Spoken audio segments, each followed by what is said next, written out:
El fin de los tiempos está cerca. ¿Estás preparado? Esta pregunta no es solo retórica, sino un llamado urgente a la reflexión y preparación espiritual. En el capítulo 13 de Apocalipsis, se nos presentan dos figuras enigmáticas que desempeñan roles cruciales durante la gran tribulación: las bestias. La primera bestia emerge del mar, simbolizando poderes políticos y sociales que desafían la soberanía de Dios. Con 10 cuernos y 7 cabezas, esta criatura representa una coalición de naciones y líderes mundiales que se oponen al reino de Dios. Su poder deriva directamente del dragón, una referencia clara a Satanás, que concede a la bestia su autoridad. La segunda bestia surge de la tierra, distinguiéndose por su naturaleza religiosa y engañosa. Poseyendo 2 cuernos como un cordero, pero hablando como un dragón, ella personifica la falsa religión y la corrupción espiritual. Este falso profeta engaña a la humanidad con señales y prodigios, llevando a muchos a adorar a la primera bestia. Las acciones de estas bestias son señales de los tiempos, un preludio al juicio divino y al establecimiento del reino de Dios en la tierra. La visión de Juan en Patmos revela la intensificación del conflicto espiritual y la necesidad de vigilancia y discernimiento.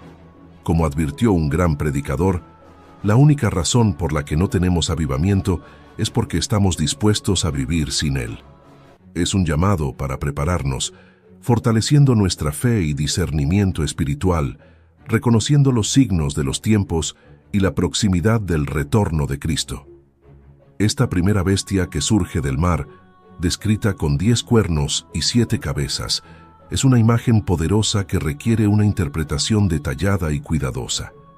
Cada cuerno y cada cabeza tiene un significado simbólico profundo, representando reinos y poderes que se unen en oposición directa al reino de Dios.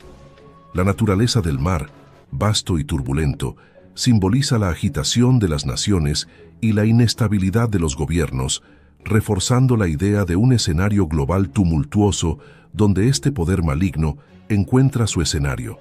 El dragón, identificado como Satanás en Apocalipsis 12, concede a la bestia su poder, trono y gran autoridad. Este detalle es crucial para entender la naturaleza de la bestia. Su autoridad es derivada, no autónoma. Esta transferencia de poder sugiere una alianza entre fuerzas espirituales malignas y estructuras políticas terrestres, creando un sistema de gobierno que es tanto espiritual como temporal en su corrupción y opresión. La primera bestia, frecuentemente identificada como el Anticristo, se presenta como un líder mundial carismático e influyente, capaz de engañar a las masas con promesas de paz y prosperidad. Sin embargo, sus verdaderas intenciones se revelan a través de sus acciones tiránicas y blasfemas. Este líder no solo ejerce dominio político, sino que también se coloca como un objeto de adoración, usurpando el lugar que pertenece exclusivamente a Dios. Para entender el impacto de este líder, podemos mirar las advertencias bíblicas e históricas sobre la concentración de poder en figuras autoritarias. En 2 de Tesalonicenses, capítulo 2, versículos 3 y 4, Pablo advierte sobre el hombre de iniquidad, que se exalta sobre todo lo que se llama Dios o es objeto de adoración, llegando a sentarse en el templo de Dios, proclamando ser Dios. Este pasaje ecoa la descripción de la primera bestia, reforzando la idea de que este líder será una figura de gran influencia y perversidad. Históricamente, figuras como Nerón, Hitler y Stalin han sido comparadas al Anticristo, ejemplificando cómo líderes carismáticos pueden usar su influencia para el mal. Estos ejemplos históricos sirven como advertencias de las devastadoras consecuencias de la concentración de poder en un solo individuo que no teme a Dios. Sin embargo, la bestia del Apocalipsis trasciende cualquier figura histórica, representando un nivel de maldad y engaño que abarca todo el mundo. La simbología de los 10 cuernos y 7 cabezas puede ser interpretada a través de las lentes de las profecías de Daniel, donde los cuernos representan reyes o reinos. En Daniel, capítulo 7, versículos 7 y 8, el profeta describe una bestia con 10 cuernos, de la cual surge un pequeño cuerno que derriba 3 de los primeros cuernos. Este pequeño cuerno es frecuentemente identificado como una figura que prefigura al anticristo, indicando una alianza compleja de poderes políticos que se consolidan bajo un único líder. La alusión a una nueva demostración de cristianismo sugiere que, en tiempos de tribulación, la fe genuina será probada y purificada. El cristianismo no es meramente una cuestión de creencia intelectual, sino una demostración viva de fe en acción. En un mundo donde el anticristo intenta usurpar la adoración que pertenece a Cristo, los cristianos son llamados a demostrar su fe a través de la resistencia al mal y la proclamación de la verdad. Esta resistencia no es pasiva, sino activa y espiritual. Pablo nos exhorta en Efesios capítulo 6, versículo 12, a reconocer que nuestra lucha no es contra carne y sangre, sino contra los principados, contra las potestades, contra los gobernadores de las tinieblas de este mundo. La batalla contra la primera bestia es, por lo tanto, una batalla espiritual que requiere discernimiento, oración fervorosa y una fe inquebrantable. La imagen de la primera bestia del Apocalipsis es un recordatorio sombrío de la realidad del mal en el mundo y de la necesidad de vigilancia espiritual. Como observó un renombrado predicador, ningún hombre es mayor que su vida de oración. El pastor que no está orando está jugando. Las personas que no están orando están desviándose. Esta amonestación destaca la importancia de una vida de oración sólida como la primera línea de defensa contra las fuerzas del mal. Por lo tanto, mientras la primera bestia representa una amenaza global y espiritual, la respuesta de los cristianos debe ser igualmente global y espiritual. A través de la oración, el estudio de la palabra y la comunión con otros creyentes, podemos prepararnos para resistir los engaños del anticristo y permanecer firmes en la fe hasta el final. Esta bestia, investida con poder por el propio dragón, se convierte en una fuerza inigualable de opresión y desilusión. Satanás, el archienemigo de Dios y de la humanidad, confiere a esta entidad maligna una autoridad casi ilimitada. Este poder permite a la bestia realizar grandes señales y maravillas, engañar a muchos y consolidar su dominio sobre diversas naciones.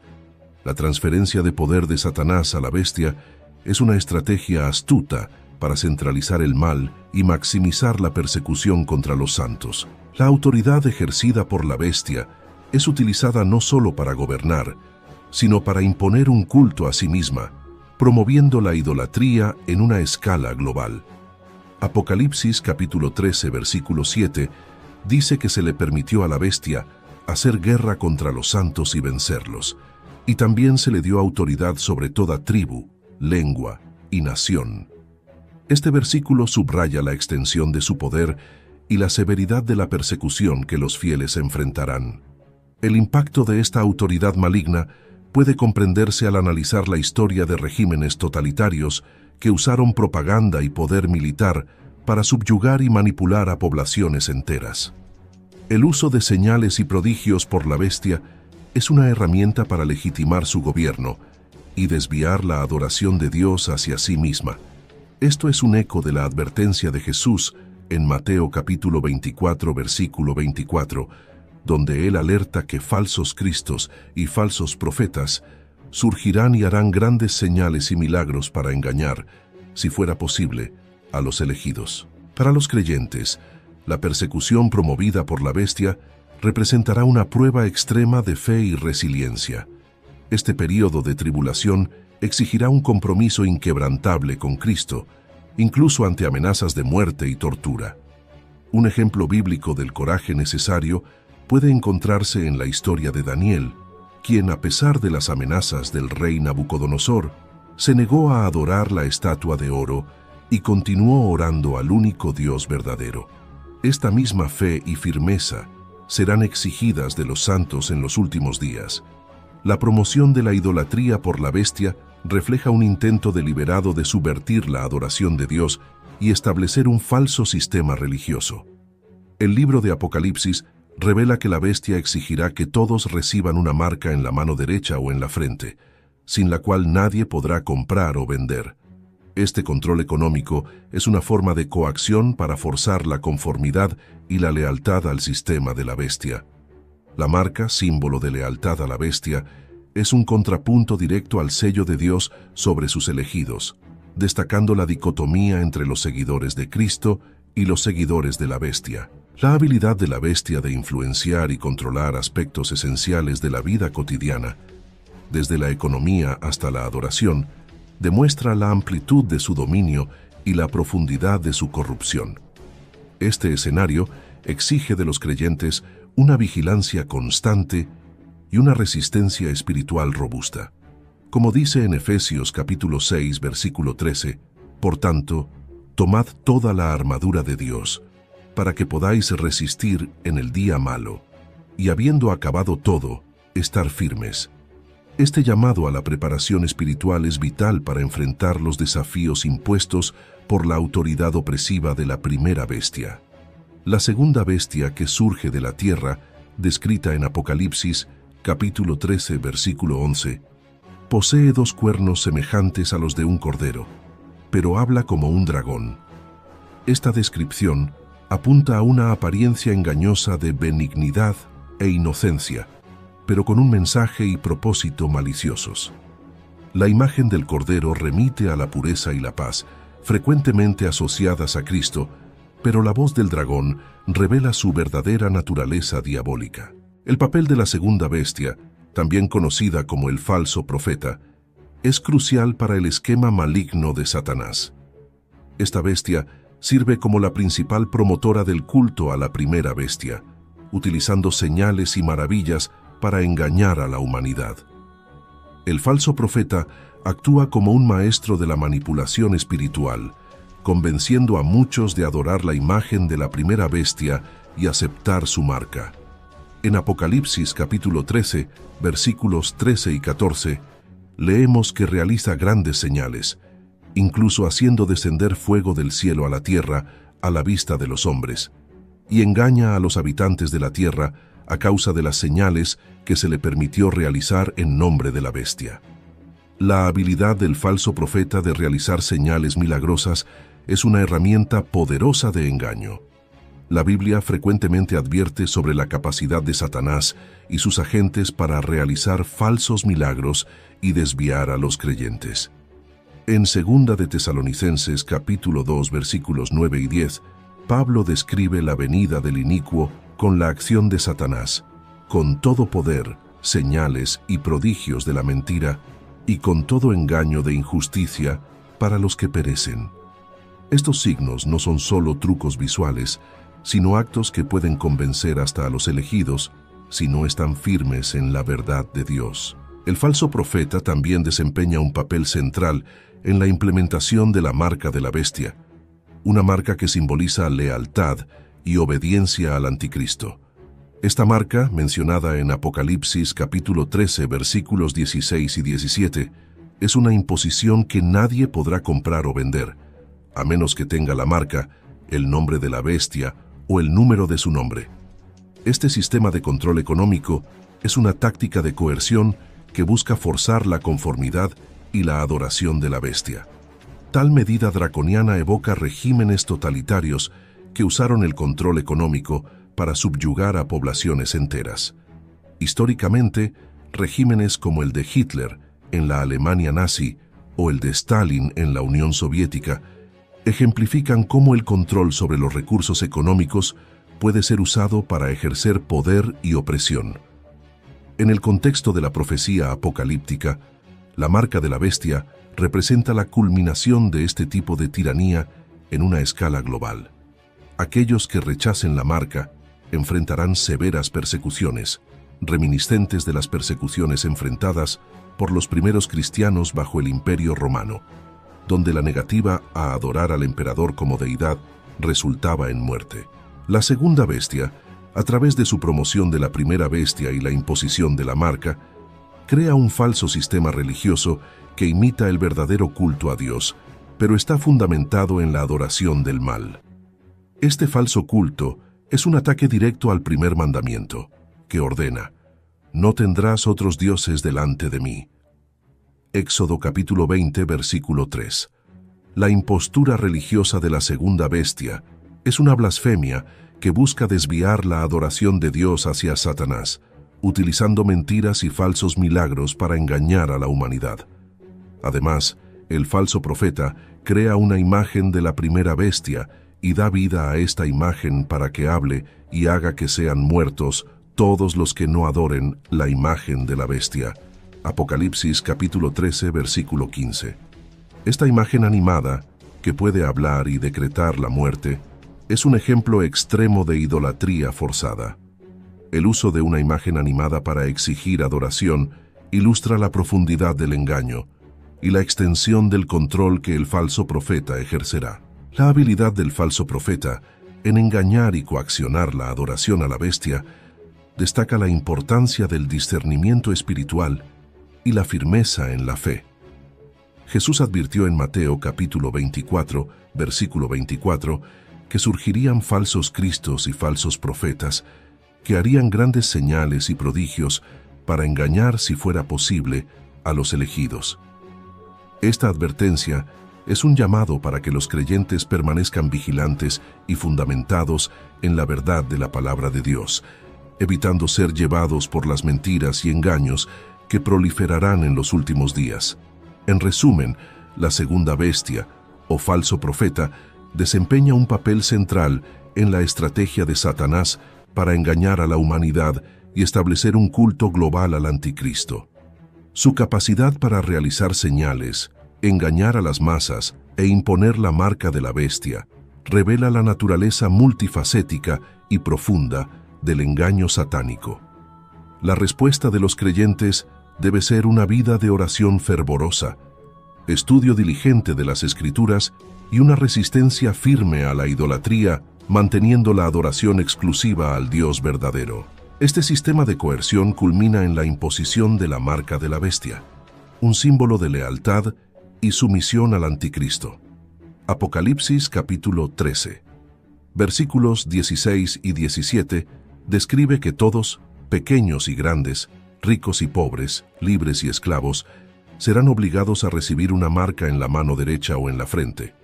Esta marca no es solo un signo de alianza, sino una herramienta de control totalitario que condiciona la supervivencia física y económica a la adoración del anticristo. La marca de la bestia representa la antítesis del sello de Dios, que identifica a los creyentes como pertenecientes al Señor. Efesios capítulo 1, versículo 13. Mientras el sello de Dios es un símbolo de protección y pertenencia divina, la marca de la bestia es un signo de sujeción al mal.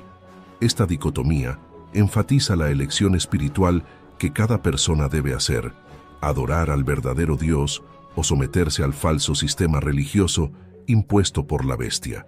La imposición de la marca trae graves consecuencias para aquellos que se nieguen a recibirla.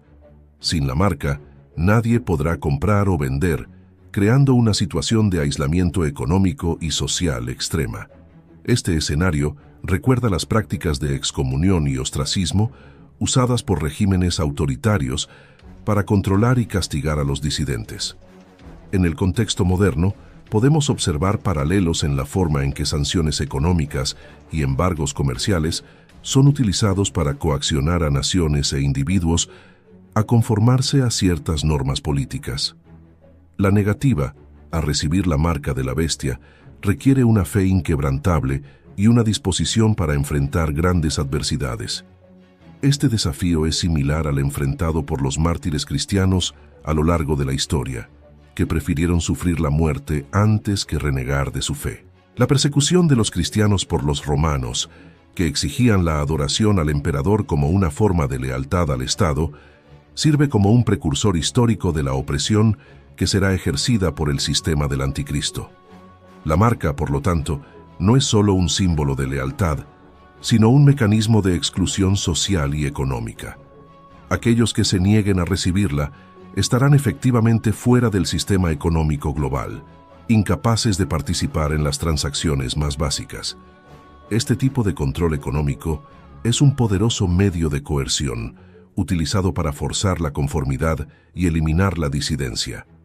La implementación de la marca de la bestia puede ser vista como un cumplimiento de las advertencias de Cristo sobre la persecución en los últimos días. En Mateo capítulo 24, versículo 9, Jesús alerta que sus seguidores serán entregados para ser perseguidos y muertos, y odiados por todas las naciones por causa de su nombre. La marca de la bestia es una expresión concreta de esta persecución, una prueba de fe que separa a los verdaderos seguidores de Cristo de los que sucumben a la presión del sistema maligno. La resistencia a esta marca exige preparación espiritual y discernimiento. Como nos enseña Efesios capítulo 6, versículos 10 al 18, los creyentes deben vestirse con toda la armadura de Dios para resistir en el día malo. Esto incluye el cinturón de la verdad, la coraza de la justicia, el escudo de la fe, el casco de la salvación y la espada del Espíritu, que es la palabra de Dios. Solo con esta armadura espiritual será posible resistir la presión del anticristo y permanecer fieles a Dios. En conclusión, la marca de la bestia es un símbolo de lealtad al anticristo y un medio de control económico y social. Su imposición representa una prueba extrema de fe y lealtad para los creyentes, quienes deben estar preparados para resistir esta coerción a través de la fuerza espiritual y la confianza inquebrantable en Dios.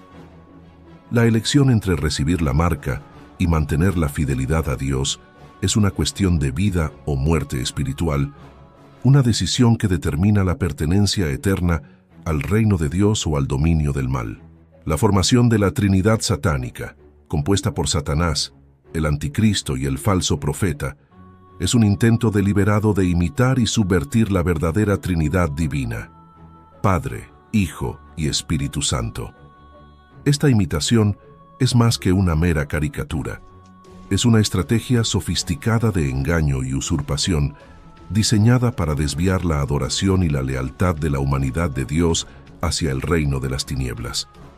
Satanás, en la Trinidad satánica, asume el papel de una figura de poder supremo, emulando a Dios Padre.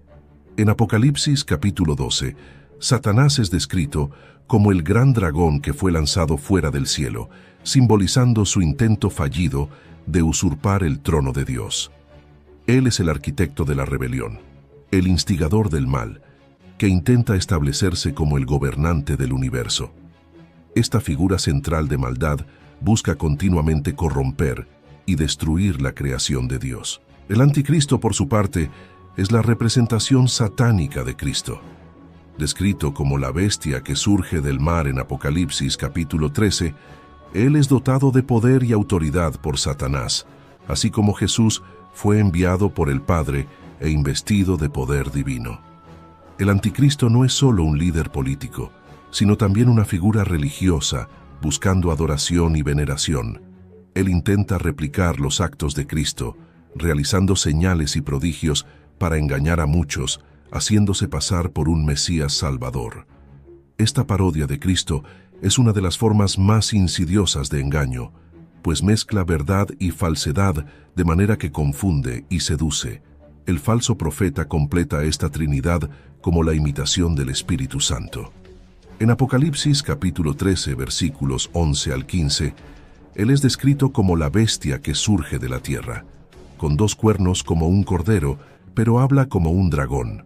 Su misión es promover la adoración al anticristo, así como el Espíritu Santo promueve la adoración a Cristo. Él realiza señales milagrosas, imitando los dones del Espíritu, pero sus milagros son una farsa diseñada para engañar.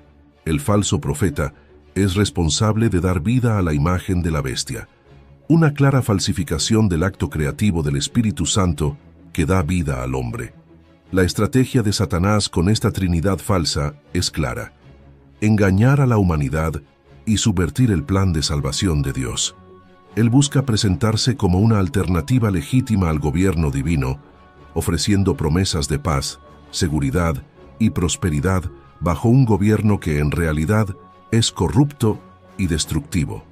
En 2 de Corintios capítulo 11, versículo 14, Pablo advierte que Satanás se transforma en ángel de luz, una advertencia de que el engaño satánico a menudo se presenta como algo benigno y atractivo.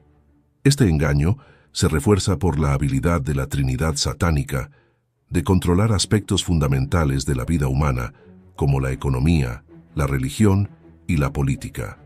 La imposición de la marca de la bestia es un ejemplo claro de esta táctica, usando la necesidad humana básica de comprar y vender para coaccionar la adoración y la sumisión. La persecución de los santos y la promoción de la idolatría son otras herramientas utilizadas para consolidar el poder y desviar la lealtad de la verdadera adoración a Dios. La Trinidad satánica también ejemplifica la corrupción de la autoridad espiritual y moral.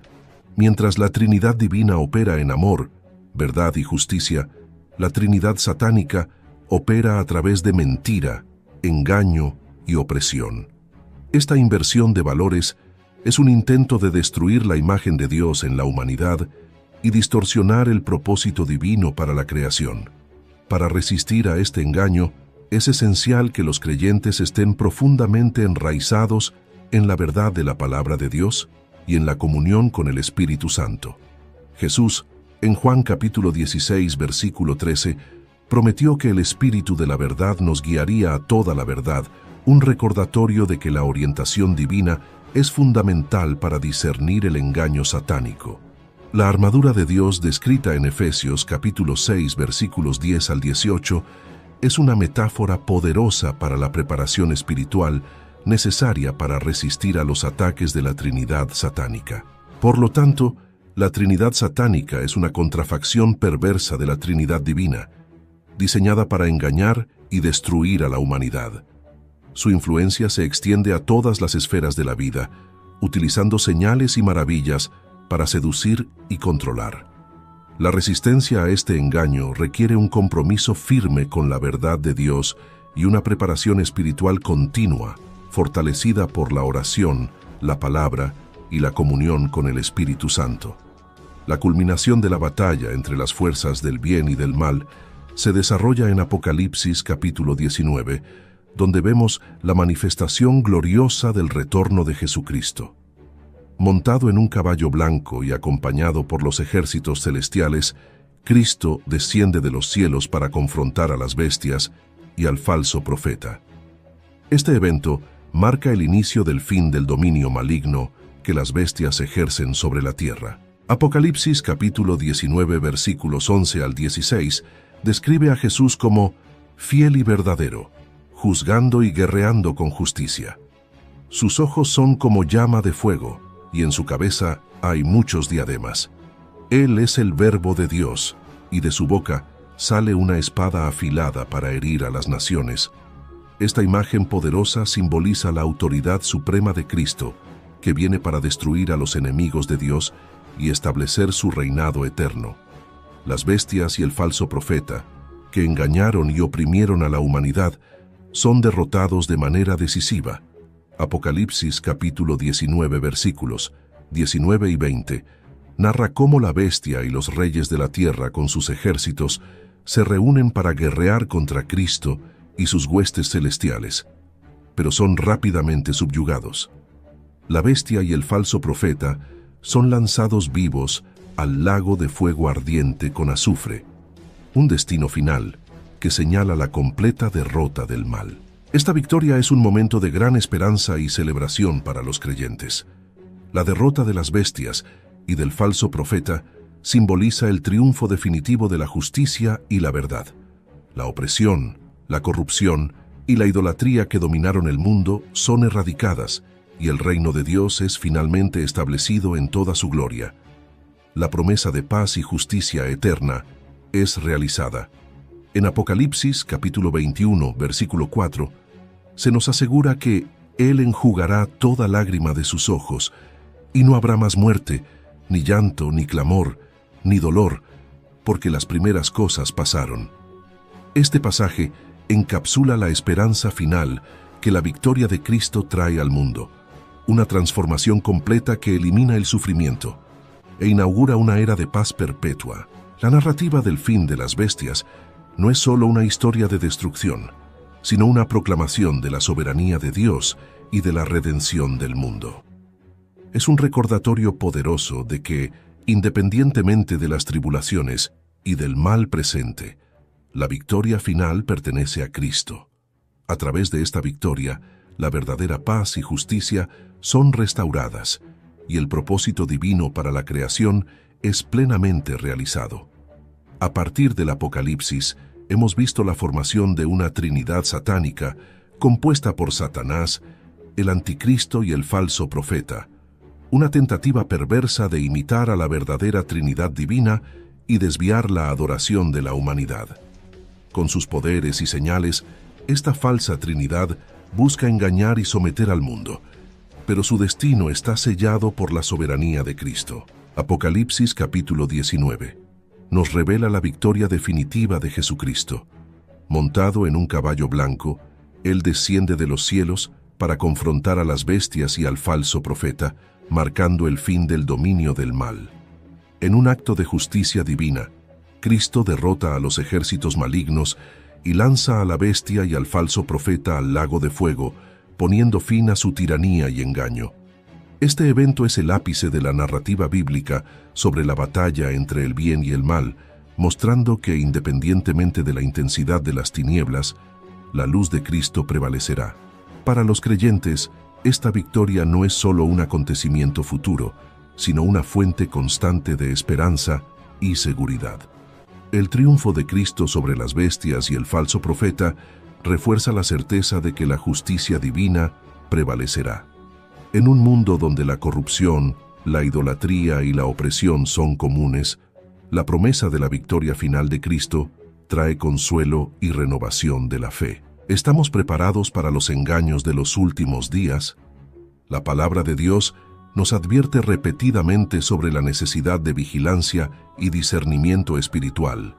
Jesús, en Mateo capítulo 24, versículo 24, alertó sobre los falsos cristos y falsos profetas que surgirían para engañar, si fuera posible, hasta a los elegidos. La preparación espiritual es crucial para resistir a los engaños que la Trinidad satánica intentará imponer. Esto significa un compromiso continuo con la oración, el estudio de la Biblia y la vida en comunidad con otros creyentes. Mantener nuestros ojos fijos en Jesús es esencial. Hebreos capítulo 12, versículo 2. Nos exhorta a mirar firmemente a Jesús, el autor y consumador de nuestra fe. En medio de las tribulaciones y persecuciones, nuestra perseverancia y fidelidad son fortalecidas cuando nos enfocamos en Cristo y en sus promesas. La historia de Daniel y sus compañeros en Babilonia sirve como un poderoso ejemplo de resistencia y fe inquebrantable frente a la idolatría y las amenazas de muerte. Así como ellos, somos llamados a no doblegarnos ante las presiones del mundo, sino a permanecer firmes en nuestra fe. No hay motivo para temer, pues Jesús ya ha vencido. Juan capítulo 16, versículo 33 nos recuerda: estas cosas os he hablado para que en mí tengáis paz. En el mundo tendréis aflicción, pero confiad, yo he vencido al mundo. Esta garantía de victoria debe llenar nuestros corazones de esperanza y valentía. Incluso cuando enfrentamos las fuerzas del mal, podemos tener la confianza de que la victoria final pertenece a Cristo y, por lo tanto, también a nosotros, que somos sus seguidores. Firmémonos en la fe y esperemos su regreso con esperanza y confianza. La armadura de Dios, descrita en Efesios capítulo 6, es nuestra defensa espiritual contra los ataques del enemigo. Vistiendo el cinturón de la verdad, la coraza de la justicia, el escudo de la fe, el casco de la salvación y la espada del Espíritu, estamos equipados para resistir y triunfar. Si te ha gustado este mensaje, compártelo con tus amigos y suscríbete al canal para más contenidos edificantes. Juntos, podemos fortalecer nuestra fe y prepararnos para los desafíos espirituales de los últimos días. Dios te bendiga.